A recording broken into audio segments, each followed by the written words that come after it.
दोस्तों, सोचो एक ऐसी जगह जहां दुनिया भर से लोग ज्ञान लेने आते थे, जहां 10,000 से ज्यादा स्टूडेंट्स और 2,000 टीचर्स रहते थे, जहां की लाइब्रेरी इतनी बड़ी थी कि उसे जालकर खत्म होने में 3 महीने लग गए।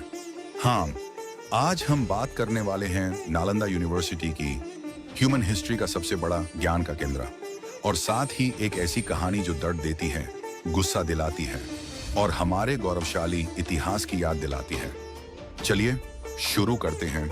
नालंदा, भारत की ज्ञान की राजधानी नालंदा यूनिवर्सिटी, बिहार का एक छोटा सा शहर, लेकिन कभी ये विश्व का सबसे बड़ा यूनिवर्सिटी कैंपस था।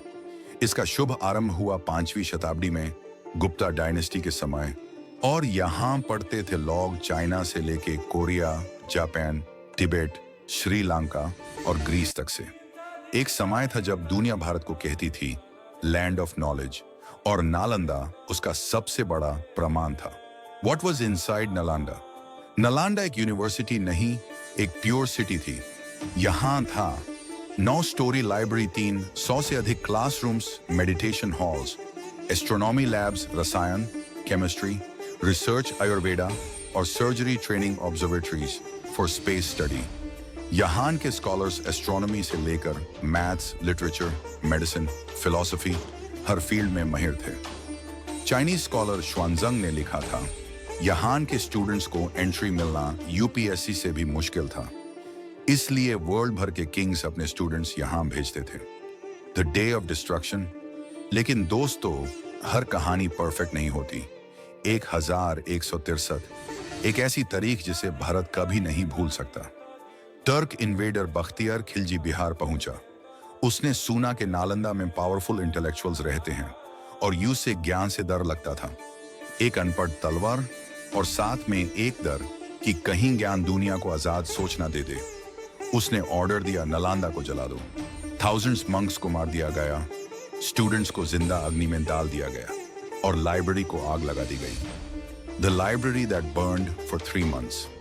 दोस्तों, नालंदा की लाइब्रेरी धर्मगांजा, धर्मज्ञान का खजाना, 3 शाखाओं में डिवाइडेड थी। रत्नासगार, रत्नानिधि, रत्नारंजर। यहाँ 9 मिलियन मैन्युस्क्रिप्ट्स थी। Ayurveda, astronomy, maths, physics, philosophy, literature, tantra, art, culture, humanity का सबसे बड़ा नॉलेज बेस। आग इतनी भयंकर थी कि 3 महीने तक धुआं उठता रहा। सोचिए, पेट्रन की pages, palm leaf manuscripts, bamboo scrolls, सब जिंदा जल गए।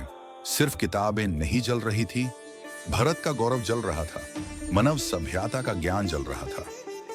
The pain, the pride. कहता है दुनिया में जब ज्ञान जलता है, अंधकार बढ़ता है, लेकिन भारत ने हार नहीं मानी। नालंदा की मिट्टी आज भी एक वाइब्रेशन रखती है, स्कॉलर के कदमों की, मंक्स की ध्यान एनर्जी की।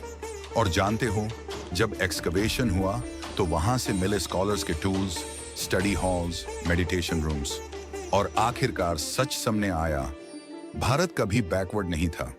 भारत दुनिया का टीचर था, विश्व गुरु, नालंदा रिबॉर्न। और सबसे अच्छी बात, नालंदा वापस जी उठा। 2014 में मॉडर्न नालंदा यूनिवर्सिटी ओपन हुई, इंटरनेशनल स्टूडेंट्स के साथ। फिर से नॉलेज का दीपक जल चुका है। इतिहास ने हमें गिराया जरूर, लेकिन हमारी मिट्टी ने हमें उठना सिखाया। सो दोस्तों, नालंदा की कहानी सिर्फ एक यूनिवर्सिटी की नहीं, ये एक रिमाइंडर है कि ज्ञान से बड़ी कोई शक्ति नहीं, और इसे बचाना हमारी जिम्मेदारी है। अगर आप भारत के इस गौरवशाली इतिहास पर गर्व करते हो तो लाइक कीजिए, शेयर कीजिए और कमेंट करिए वन नालंदा लाइव्स। और हाँ, सब्सक्राइब कीजिए, क्योंकि हम लेकर आ रहे हैं और भी कहानियां हमारे इतिहास की, हमारे विरासत की, हमारे ज्ञान की। धन्यवाद। जय हिंद।